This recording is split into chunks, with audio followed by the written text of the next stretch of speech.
देवियों एवं सज्जनों, श्री रामचरितमानस के व्यवहारिक प्रसंगों की श्रृंखला में अपना मंतव्य प्रस्तुत करने हेतु आप सबके समक्ष उपस्थित हूं। वाग्देवी मां सरस्वती की कृपा से धर्म की विवेचना रूपी यात्रा मुझ जैसे अल्पबुद्धि व्यक्ति के लिए कदापि संभव नहीं है, किंतु मानस के अनगिनत मोतियों में से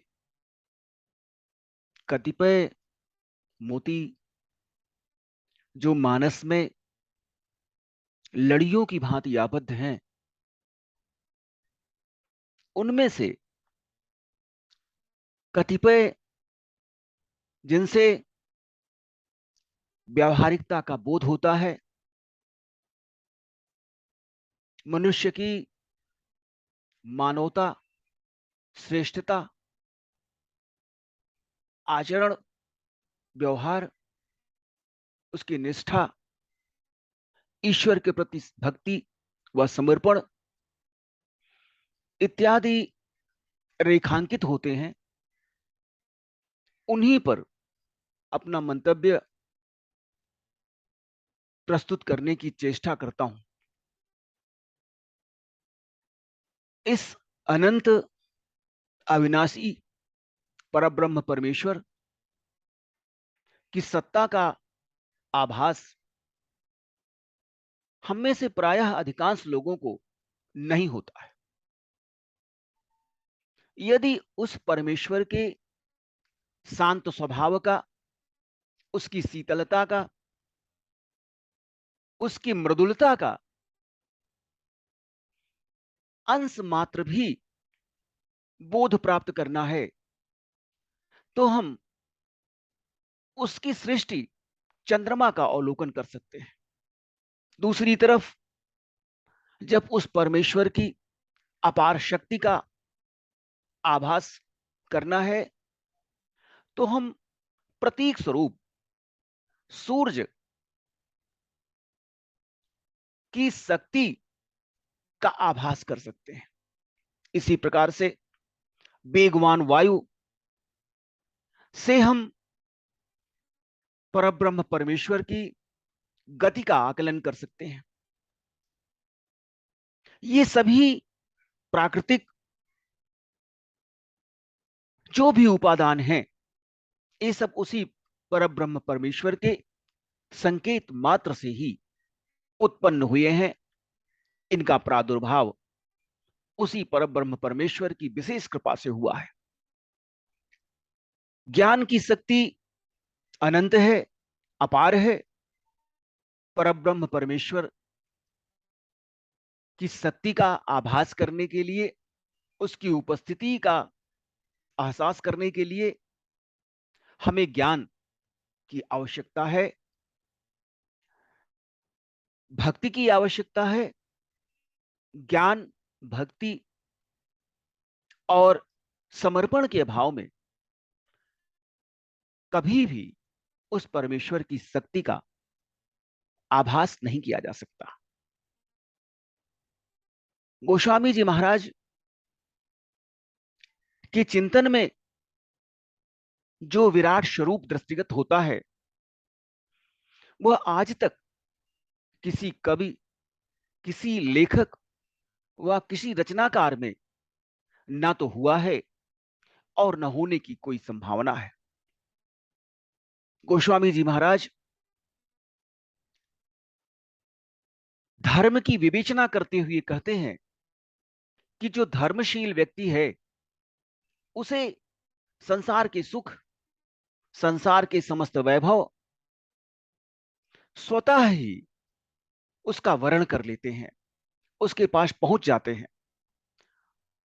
धर्मशील व्यक्ति को कभी भी सुख संपत्ति संपन्नता के लिए यत्न नहीं करना होता है। गोस्वामी जी महाराज इसे इस चौपाई के माध्यम से प्रस्तुत करते हैं। जिमि सरिता सागर महु जाही, यद्यपि ताहि कामना नाही। जिमि सरिता सागर महु जाही, यद्यपि ताहि कामना नाही। तिमि सुख संपत्ति बिनहि बुलाए, धर्मशील पर जाहि सुभाए। तिमि सुख संपत्ति बिनहि बुलाए, धर्मशील पर जाहि सुभाए। जो धर्मनिष्ठ व्यक्ति है, धर्म का आचरण करने वाला व्यक्ति है, धर्म के मार्ग पर चलने वाला व्यक्ति है, ऐसे व्यक्ति को संसार के समस्त सुख, संसार के समस्त वैभव स्वतः ही प्राप्त हो जाते हैं। जिस प्रकार से विभिन्न मार्गों से प्रवाहमान नदियां अंत में समुद्र में ही विलीन हो जाती हैं, उन्हें कहीं और शरण नहीं मिलती है। उनका गंतव्य चाहे जो हो, पथ कितना ही सहज व ककरीला पथरीला हो, किंतु अंत में उन्हें समुद्र में ही अपने अस्तित्व को विलीन करना है। उसी प्रकार से जो संत व्यक्ति है, जो धर्मशील प्राणी है, उसके पास समस्त सुख संपत्तियां व वैभव बिना आमंत्रित किए ही पहुंच जाते हैं। जिस प्रकार से समुद्र को नदियों के विलय की कोई कामना नहीं होती है, समुद्र की यह इच्छा कदापि नहीं होती है कि नदियों का विलय उनमें हो जाए। समुद्र की अपनी मर्यादा है। वस्तुतः समुद्र इस ब्रह्मांड का वह तत्व है जो मर्यादा से विपरीत आचरण नहीं करता है। यदि आचरण की पवित्रता देखना हो, आचरण की पवित्रता की सीख लेनी हो, तो हमें समुद्र से वह सीख लेनी चाहिए। समुद्र में नदियां कितना भी जल प्रवाहित कर दें, नदियां कितना भी जल समुद्र में डाल दें, किंतु समुद्र के जल स्तर में वृद्धि कभी नहीं होती। अतः समुद्र को नदियों के जल की अभिलाषा नहीं होती है, फिर भी नदियों को समुद्र में मिलकर अपने अस्तित्व को विलीन करना ही उनकी नियति है, यही उनकी गंतव्य है, यही उनकी मंजिल है। समुद्र के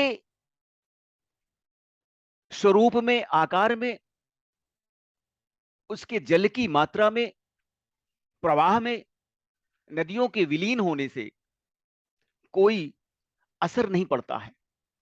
वे ज्यों का त्यों बने रहते हैं। इसी प्रकार से सुख और संपत्ति धर्मात्मा पुरुषों के पास स्वयं ही चली जाती हैं, उन्हें आमंत्रित नहीं करना पड़ता है। समुद्र की जो मर्यादा है, उस मर्यादा के अनुसार हमें अपने आचरण की पवित्रता बनाए रखना चाहिए। अत्यधिक सुख में व दुख में स्थिर प्रज्ञ होते हुए, समान भाव रखते हुए हमें आचरण को न्याय संगत और तर्क संगत बनाने का यत्न करना चाहिए। समुद्र नदियों के जल के आगमन पर ना तो प्रसन्न होता है, ना उसे किसी प्रकार का विषाद होता है। वह स्थिर प्रज्ञ है। उसे नदियों के जल के विलीन होने से ना तो प्रसन्नता है और न ही किसी प्रकार का दुख है। चूंकि अपनी मर्यादा है, उसके जल में ना तो वृद्धि होनी है और ना ही उसका जल कम होना है।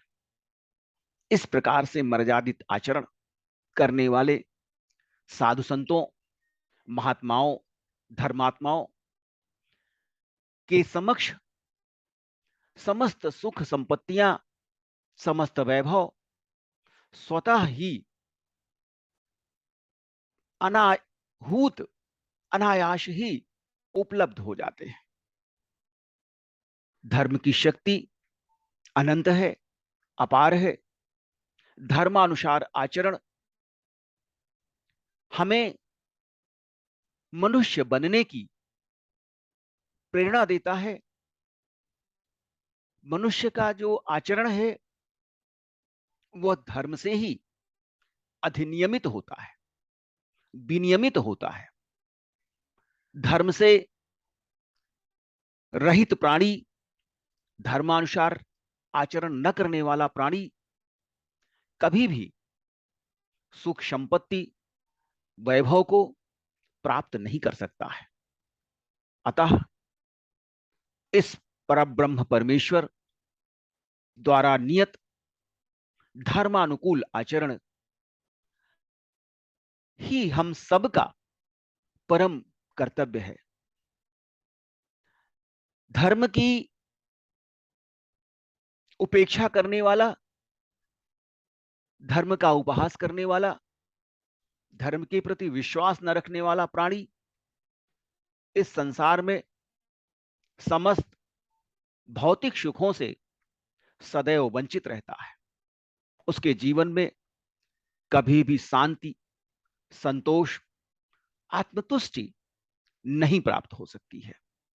वो झूठे अहंकार में, मिथ्या प्रलाप में सदैव लीन रहता है। अज्ञानता के कारण अपने को कर्ता मानकर धर्म का उपहास करता है, धर्म के विपरीत आचरण करता है। ऐसे प्राणी कभी भी इस संसार में सुख, शांति, समृद्धि नहीं प्राप्त कर सकते हैं।